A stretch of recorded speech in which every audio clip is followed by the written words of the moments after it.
I was dying. The only thing I couldn't let go of was Adrian, the man born with a solitary kidney. In the end, I decided to give him mine, anonymously. The moment I walked through my own front door, I overheard him on speakerphone with his buddies. Finally got myself a matched pair. If I'd had 2 kidneys from the start, why would I ever marry Lily? Touching her body feels like touching my own reflection. Creepy as hell. Then he summoned 3 women. All night long their sugary voices trilled through the walls while I cowered in a dark corner. Heart twisting like wet laundry. So my love had only ever moved me. Fine. Whatever time I had left, I would live for myself. Before we go on, hit subscribe and tell us in the comments where you're tuning in from. Every second I'm stuck with Lily is a neon sign flashing. You're not a real man. Back when my kidney was shot, I had no choice. I had to keep her around. But why the hell should I spend my whole life chained to one tree? Does she even deserve that? Sleeping with her is like jerking off in a mirror. Gross. A red ember pulsed between his index and middle finger, his voice swimming in contempt. Muffled protests leaked through the phone. Adrian, Lily took care of you for 7 years. Your mom keeps praying you 2 pop out grandbabies. Now that you're healthy, why not give the old lady what she wants? Fulfill my mom's wish? He snorted, exhaling a stream of smoke. That was when I realized he'd taken up cigarettes, something he'd sworn off when he still had only 1 kidney. Back then he'd lived like a monk. No booze, no nicotine, compulsive workouts, desperate to feel normal. The instant he got my kidney, his first act was to break every rule. Who knows whether it's mom's wish or Lily's scheme? A chick like that will claw her way up any ladder. Why assume she's the finish line for me? Tonight, I'm road testing this new toy, he said. Already speed dialing Diamond. He ordered Strawberry, Honey, and Nina for house call service. I'm about to prove I'm firing on all cylinders. Let's see who dares call me half a man after this. Apparently, the girls had been on standby. They arrived in sequined scraps of nothing, never noticing me melting into the shadows. Adrian, baby, we thought you'd never clicks confirm. Used to be look don't touch. Finally we get the full tour. Their baby doll giggles leaked through half-open doors, each squeal hammering nails into my skull. By then heartbreak had stepped aside. A fiercer pain ruled. The jagged scar across my flank flamed white-hot, stealing my breath and hauling me back to the freezing operating table. Adrian had been born with a single kidney. Every socialite in Eastbrook, California knew the gossip about his incomplete manhood. The North family had scoured the country for a compatible donor. Nothing. A month earlier a whim had sent me to Los Angeles for tissue typing. I matched perfectly and learned I had a terminal diagnosis. If you go through with donation, 2 weeks is all you'll have, the surgeon warned, pity pooling in his eyes. I never hesitated. Do it. Adrian's lifelong dream was to feel whole. I loved him, so I would make him whole. Knowing how fiercely he guarded his pride, I arranged the transplant anonymously. A living donor nephrectomy works best without general anesthesia, they said. I refused the mask and watched the cold scalpel sink into my belly. Felt the tug as vessels were clipped. Saw my own crimson organ lifted out of me. I thought the kidney would graft our love into forever. Instead, it became seedbed for betrayal. Pain ballooned through the darkness. Vision tunneled, and I crumpled outside his bedroom door. That night Adrian and his trio painted the town scarlet while I lay unconscious in the hallway. Sutures screaming, Lily, why are you out here? It's freezing. A warm palm pressed to my throat. I jerked awake. Adrian's face hovered, tender as candlelight. Last night suddenly felt like a bad dream. I made you stomach-soothing rice porridge. Silly girl. You promised to take care of me, but you can't even take care of yourself. He carried me to bed, eyes soft with affection, yet nothing could mask the sour stench of bodies still clinging to the sheets. I couldn't tell whether my torso or my soul hurt worse. Tears kept coming. Panic leapt into his voice. What's wrong? Lil, are you sick? His acting deserved an Oscar. It turned my stomach until I wanted miles between us. I gnawed the inside of my cheek and croaked.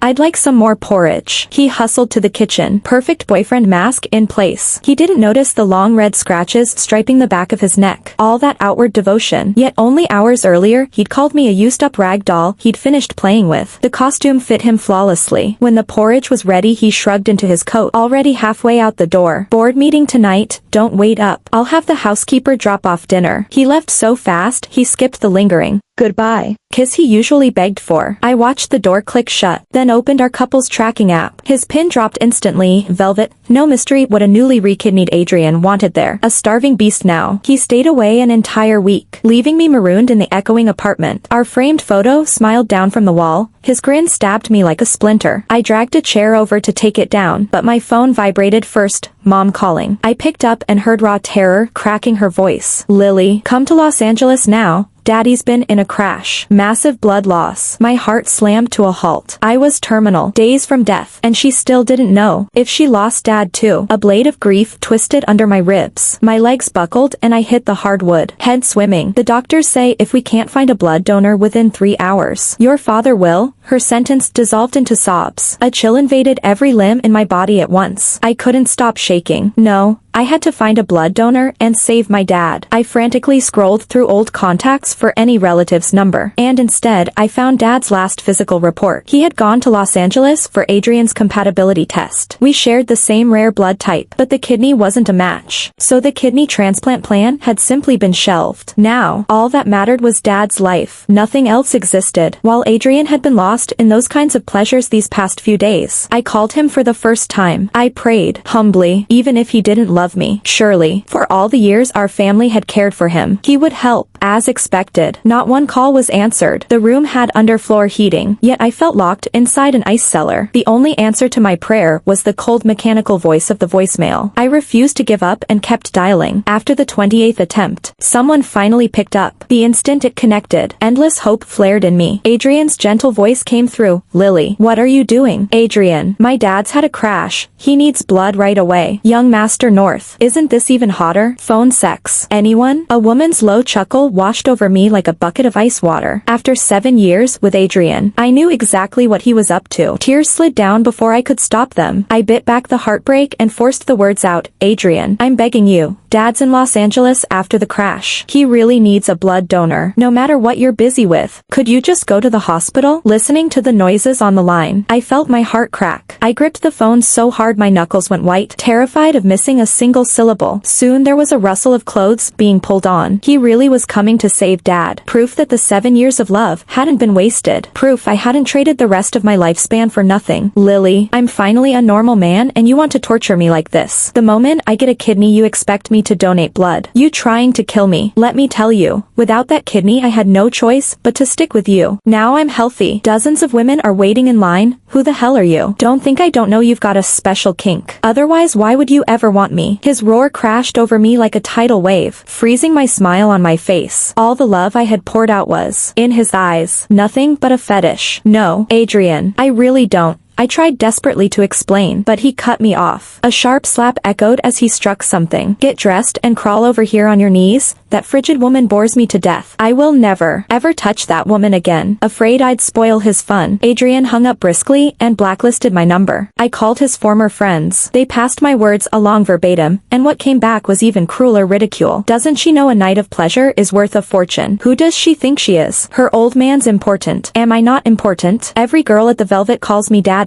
Nothing but a worn-out doll I tossed aside. Every sentence stabbed me like 10,000 needles. During those 7 years, it wasn't only Adrian who was mocked. I had become gossip fodder myself. The labeled a devotee for the disabled had weighed on me for 7 years. Even my parents ached for me and couldn't bear to watch. Yet I clung to my love, even if it meant shortening my own life. And for that I received this filthy outcome. No matter how badly my heart bled, I understood. Only Adrian could save Dad now. I wouldn't give up. I hailed a cab to the Velvet in downtown Los Angeles. I told them, insult Lily once, and I'll tip you 10 grand. Adrian's voice blared out together with the buzz of his phone. The aunt who once doted on me now screamed, you cursed jinx. You can't even keep a man. Utter trash. All the love we showered on you was wasted on a dog. Why drag me down when you screw up? The Hawthorne family has no room for failures. Get out. All past affection turned into knives, flaying me alive. There was no one left beside me. My only hope rested on the disgusting man in front of me. I reached out and pushed open the Velvet's door. The 2 women kneeling between Adrian's legs shrieked at the sound. He looked over, disgust filling his eyes. Stop using your old man as an excuse to chain me to you. 7 years of playing couple isn't enough. Now you want my whole life? The woman next to him burst into laughter, punching another hole through my heart, casting away every shred of dignity. I knelt before him. My gaunt body hit the floor so hard my bones rattled, and I barely had strength left to speak. I really don't. Adrian, I'm only begging you to save my dad. I've had my terminal diagnosis. I can't let Mom lose Dad too. If I'm lying, let me die the worst death. I pleaded hoarsely. Tears run dry. Lips cracked. All I got back was, then go die. He lifted his thin eyelids, rage glittering. You stayed with me because you get off on the broken, right? Still trying to con me. Fine, I'll indulge you. He seized my hair and dragged me. My fragile skin scraped open, leaving a bloody trail on the ground. Grit ground against bone. The pain forced my eyes shut. Adrian, I'm not lying. Before I could finish, he hurled me against the wall. The impact nearly shattered my organs. Nausea surged. I couldn't hold it back and spat blood. He squatted, yanked over a passing homeless amputee, and slammed my head toward the man's face. Isn't this your fetish? Kiss him, and I'll donate the blood. The tramp's stench made my eyes water, but Adrian pushed me nearer, even urging a call girl to film on her phone. Nation's top devotee for the disabled. She's so hard up she'll take even a bum. For Dad's sake. What was a little humiliation? I bit my lip until it bled and forced myself closer to the stench. Just as my face neared the filth, Adrian jerked me back. To keep me you'll really screw anything, won't you? Still, you're a woman I've used. Bad for my image if word gets out. Fine. Then, he said, go back and finish every bottle on that table. Only then will I say yes. I lifted my head and clutched the cuff of his trousers. Maybe because a last foolish hope still flickered. I nodded hard. I'll drink. For Dad. No matter how many bottles. I would swallow every drop. An expression I couldn't read flickered across Adrian's face. He dragged me back to the couch. The tabletop glittered with full glasses of whiskey. I raised my hand like a machine, pouring the stuff down as if my life were indestructible. The alcohol flooded my stomach and lungs. The room spun faster. Still want to save your old man or not? Quit the pathetic act. I couldn't stop the heave that crashed through me. I vomited blood across the carpet. He shoved me away with a disgusted kick. At last one of his friends couldn't watch anymore and dialed 911. Adrian sneered, leave her. She lives for this drama. Tonight she gets the punishment she deserves. By the time the paramedics burst in, I had passed out in my own sick. The private room reeking of whiskey and bile. Adrian still swore I was faking, nudging my limp body with the toe of his shoe like I was a stray. Lily, wake up. Stop the act. Only after he snapped on the lights did the lead doctor gasp. Isn't this Lily Hawthorne? Didn't anyone tell you she's terminal? She donated a kidney to her boyfriend. Adrian froze for 2 seconds, then laughed again. Don't play along with her. No way she gave me a kidney. Nice performance, though. I'll admit it's convincing. The doctor's eyes bulged, shocked that such cold words could even be spoken. What are you saying? Check her body. For the transplant she refused anesthesia, she gave him the kidney raw. The doctor's voice shook with fury. Adrian only smirked. Since you're all acting, let me join the show. He crouched, pinched the hem of my dress between 2 fingers, and lifted it with reluctant disgust. He still believed that after so long together I must be bluffing, certain he couldn't live without me. He told himself I wasn't even worth the girl's strolling past on the street. While he thought that, he yanked the fabric higher. When his gaze reached my abdomen, his breath jammed in his throat, where smooth skin should have been. A raw, transverse scar glared red. He hadn't expected my ribs to jut beneath parchment-thin flesh. I was skeletal. Lily, when did you get this thin? Disbelief cracked his voice. His fingertips brushed the raised welt. The living heat of it told him I wasn't lying. No, this can't be real. Facts were screaming at him, but Adrian still refused the truth. The doctor, livid, yanked out his phone and hit play. If the secret's out, so be it. Listen, Lily is terminally ill with little time left. To give him the kidney, she burned through what life she had. Before surgery, she begged us to keep it quiet. Only after her death were we to show you this clip. Adrian stared at the screen. There I lay in a hospital bed. Tubes everywhere, yet smiling gently at the camera as if pain were a rumor. Adrian, when you watch this I may already be gone, but I don't regret giving you the kidney. I know you were born different, always judged, so I ached for you, even if I had to leave. I wanted you whole. It's only a small procedure. I skipped the anesthetic. The doctors kept saying it would hurt, but I never felt a thing. Adrian, making you complete was my life's wish. On screen, my fragile smile widened. Adrian's vision blurred. Cool tears slid down cheeks he hadn't noticed were wet. His hand moved to his own flat, perfect side. I had endured the knife wide awake for him, while he, the big, strong man, had demanded sedation and post-op morphine. He wasn't as brave as the girl he'd bruised, who still smiled. Adrian crumpled to the floor and, for the first time anyone could remember, sobbed without shame. No one comforted him. The ruin was self-made. After they wheeled me out, my discarded phone buzzed. The screen lit Adrian's swollen eyes. Mom. His heart missed a beat. He swallowed and answered, holding his breath. Lily, did you find Adrian? The doctors say if we don't get a blood donor in half an hour, your father won't make it. When I next opened my eyes, 3 days had vanished. I blinked repeatedly, needing to confirm I was in a hospital suite in Los Angeles. paradise, not heaven. Adrian was slumped at my bedside. The moment I stirred, he shot up. Wild with joy, he dashed for the hallway, yelling for doctors, then rushed back, laughing through tears. "Lily, you're awake. Do you know how terrified I was? Why didn't you tell me you were sick? All that pain, how did you survive it?" He babbled, half crying, half laughing, like a madman. I spoke, voice thin as paper. "My father? He's safe. I swear. I pulled every string. The surgeons operated an hour ago. I put him in the next suite. Best machines, most expensive drugs." His eyes sparkled, eager as a begging puppy. To me he already was a dog. When I heard Dad would live, I exhaled, then turned my face to the wall. At last he sensed the glacier between us. His lashes dropped. "Lily, I know everything now. You made me whole. I should never have doubted you. We'll fly in the top oncologists from Boston. We'll beat this. We'll get married." He rattled out apologies faster than breath. Before he could finish, Mom burst through the door, shoved him aside, and slapped him hard. "Get out. How dare you show your face? Because of you I almost lost my husband and my daughter. Get lost." She screamed herself hoarse, hammering the once favored future son-in-law with both fists. For the first time in my life I saw my elegant mother like this. She wept bitterly. I guessed she now knew every secret. Watching her defend me, I wanted to hug her, but I was nothing but bones. The sight would break her further, so I reached for the bedside cup instead and hurled it, landing a perfect strike on Adrian's skull. "Out. I never want to see you again." That single blow I landed on Adrian burned every ounce of strength I had left. I sank back into a heavy sleep that lasted days. Each time I drifted awake, Adrian was on his knees at the foot of the bed while my mother hit and cursed him. A few days later it was mother and father in perfect tandem, both beating him at once. It was almost funny. When I laughed they froze for a second, then hit him harder than ever, so hard that Adrian started laughing himself. "I'll do anything if it makes Lily smile." Finally, he managed to sound halfway human. After that, he haunted my bedside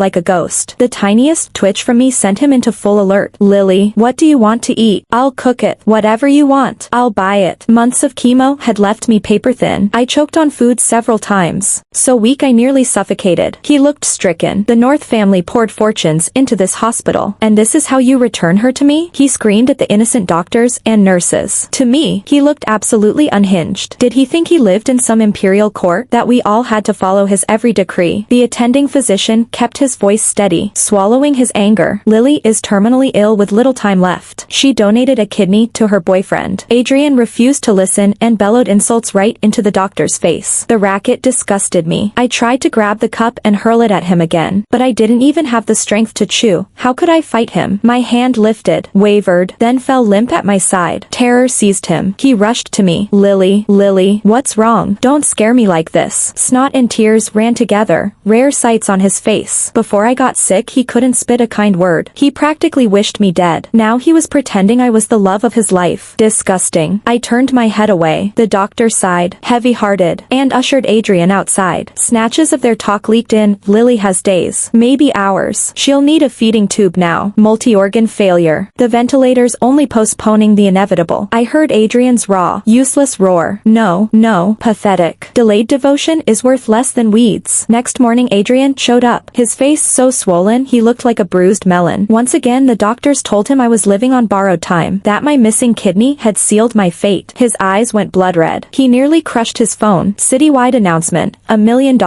no, 10 million, for any kidney that matches Lily, and a bonus for the medical team. Every extra day Lily lives, I'll pump another fortune into this hospital. The post went viral within minutes. Adrian was suddenly the billionaire Romeo willing to trade empires for one more heartbeat. Mother gnashed her teeth when she scrolled through the comments. Father declared he'd shoot Adrian on sight. I smiled and calmed them. "Dad, a cheap man like that isn't worth your fists. Heaven will settle him." Scores of volunteers flooded in for compatibility tests. None passed. Money couldn't buy biology, just like when Adrian had needed a kidney himself. Adrian knelt beside my bed, hollow-eyed, finding my face shuddered. "Lily, I'm sorry." He wept in broken hiccups. His sobs were smothered by the sharp flatline alarm when the monitor beside me shot into a straight green line. Adrian jolted, stared at the blank trace, and his own face drained of color. "Lily, Lily." His knees buckled. He reached for me then flinched back, scrambled on all fours toward the corridor and screamed, "Doctor, get Get in here. My Lily, she's gone. They came running, but pranks can't fool modern equipment. Within minutes, they realized I had simply knocked the lid off my chest. Drenched in sweat, Adrian exhaled a shaky laugh. Lily, is this your way of punishing me? I managed the faintest upward curl of my lips from the pillow. He stared as though his soul had walked out of him. What am I supposed to do? Lily, where do I find another kidney? How do I save you? He squatted, clutching his head. Why ask the world? Ask yourself. Father's icy voice cut in from the doorway. The healthy kidney Lily needs is still inside you. The words detonated like thunder. Adrian stood frozen for the longest time, then walked out in silence. A bitter thought followed him. Love. Money. Plenty. But anything that would cost him. Never. Priceless drugs and machines kept me breathing longer than anyone expected. But I knew the reprieve was cosmetic. To buy more days. The vanished Adrian resurfaced, offering to give the kidney back. Keep it, I thought. It's filthy now. How many women has that organ touched while he used it? Repulsive. Without a new transplant, no one could say when my last heartbeat would come. Mother wept non-stop. Father paced till the floor groaned. Both begged me to accept. I understood. The surgery could only steal a handful of painful days. Better a clean end than a slow torture that would trap my parents in grief. I was gathering the words to tell my mother when news burst in from the North Estate. Adrian had attempted suicide. From my bed I heard chaos spill across the corridor. Lily, please save Adrian. He slit his wrists for you. If you insist on dying, why drag him with you? Transplant consent. I'd rather die than sign. Victoria shrieked. I felt nothing. His choice. None of my doing. Our parents soon arrived and hauled the wailing Victoria away. Not long after, word came, the housekeeper found him in time. Surgeons stitched the wounds. A few days of rest and he'd walk out. Look at that. Fate's sick joke. I rot while Adrian keeps breathing. The next day his hand swaddled in white. He knelt beside me again. Eyes flooded with remorse even I could read. Victoria, unable to budge her son, turned to pleading with me. Their mouths opened and closed, the motion making my head swim. I couldn't bear the pain any longer. My vision tunneled to black and I fainted. In the last second before consciousness left me, I heard Mom and Dad's panicked voices. Through the haze I thought, maybe this is the final moment of my illness. What a pity. The first half of my life was wasted on a scumbag. I never really repaid Mom and Dad. Yet just when I thought I'd never see the world again, I woke up. After the anesthesia faded, the knife wound still throbbed. I held my breath and ran my fingers over the fresh scar low on my abdomen. The pulse beneath it was unmistakable. My kidney was back. Mom and Dad were wild with joy. I turned my head and saw Adrian lying in the next bed. Beside him Victoria looked 10 years older, weeping like a broken woman. From her broken sentences I pieced together what had happened after I passed out. The instant I collapsed, Adrian went insane. He grabbed the fruit knife and, without hesitation, sliced open his own belly. The sight terrified everyone. They ran for doctors and nurses. But when the team arrived to save him, he pressed the blade to his own throat and forced Victoria to sign the transplant consent. If Lily dies, I won't live either. You don't want to lose me, do you? Under that blend of threat and plea, Victoria, emotionally shattered, signed. The instant the ink dried, the doctors rushed us both into the OR. On the table Adrian refused anesthesia, hypocritically claiming he wanted to feel the pain I'd endured. Afraid I'd find him dirty when I woke. He even told the surgeon to rinse his kidney over and over. He probably never imagined that the agony he thought he could grit his way through would knock him out cold for 3 full days. During those 3 days, I was miraculously able to eat by mouth, visibly improving hour by hour. So when Adrian finally woke and heard the news, he laughed until tears came. As long as Lily lives, I'll do anything. Lily, I've felt your pain. Can we call it even? From now on, let me love you properly, okay? He appeared on television, set off my favorite fireworks outside my suite. He played every moment for the cameras and burned up the internet again. Marry a man like that, right? If I could marry Adrian, I'd gladly live in a mansion. Online, praise for Adrian surged once more, pushing North stock higher day after day. I watched the fireworks beyond the window and let out a soft laugh. When Adrian saw it, he ignored his freshly stitched incision and came to me. Lily, can we start over? He looked at me, eyes swimming with tenderness, and I was thrown back 5 years to the height of our first love. Somehow, I nodded. Adrian was delirious at having me back. He circled me every waking hour, ready to pluck the stars from the sky if I asked. Recently he'd heard that good deeds bring good karma, so he announced a $10 million donation to orphanages and mountain schools across California. The whole state chimed in with congratulations or admiration. Lily, we're going to do something meaningful. Day by day I improved, until even my doctors called it a medical miracle. Adrian, certain virtue earned reward, spent money like water for my sake. The day he topped the national philanthropy list, a bombshell detonated across the web. Shock. Philanthropist Adrian in illegal orgies. Used his girlfriend's kidney for clout. Every bit of his depth is staged. At first netizens refused to believe it. Then high-def surveillance clips surfaced and the world went mute. Adrian was sitting right beside me when he saw the headline. He stared so long he forgot to blink. I said nothing, only gazed out the window. After who knows how long he exhaled. Lily, have you been fooling me all this time? You lifted me up just to smash me. Gave me hope only to bury me in despair. His voice shook so badly, it broke into fragments. I pressed my lips tight. Lily, say something. Anything. Whatever you tell me, I'll believe it. Only endless silence answered him. It was as if someone had siphoned the strength from his body. Lily, don't do this. Don't stay silent. Just nod, just blink, and I'll believe you. At this point he was lying even to himself. I glanced at the police gathering outside and smiled. That's right, I did it. Adrian, I want you in hell. In the hollow room I almost heard the sound of a heart shattering. Before I could decide whether it was mine or his, officers burst in and pinned him to the floor. Adrian North, you're coming with us. As they dragged him away he kept shaking his head at me, still begging for a lie, even though he already knew I was the one who'd exposed him, still hoping I would deceive him. How ridiculous. There are people who actually beg to be lied to. Under the doctors' and nurses' devoted care my body slowly mended, but nothing could change the terminal diagnosis. Mom refused to surrender. After exhaustive searching she uncovered a case from New York. A patient with my exact illness who had walked out of the hospital cured. Unfortunately, the renowned surgeon had already closed his practice to the world. For that single ray of hope, Mom and Dad crossed the country again and again until they finally pried open the professor's door. In the end he agreed to treat me. The day I flew to New York, airport televisions flashed the fall of North Enterprises and Adrian's sentence. Adrian North repeatedly engaged in group sex and pimping, sentenced to life without parole. On screen Adrian looked haggard, beard unkempt, a decade older. His eyes were empty now, muttering only my name like a madman. Netizens reeled at the reversal, sighing over the spectacular crash of a former titan. I sighed at the news, then boarded the plane without looking back. Once, I too had been moved by the heat of Adrian's love, but times change. What he did could never be undone. My love, likewise, was like a tide, once withdrawn, impossible to reclaim, but from this moment I can be reborn, can have a fresh beginning. What waits ahead is a phoenix rising from the ashes. Thank you for listening to today's story. If you liked this video, please like and share it with friends. We look forward to your thoughts in the comments. Don't forget to subscribe for more gripping tales. See you next time.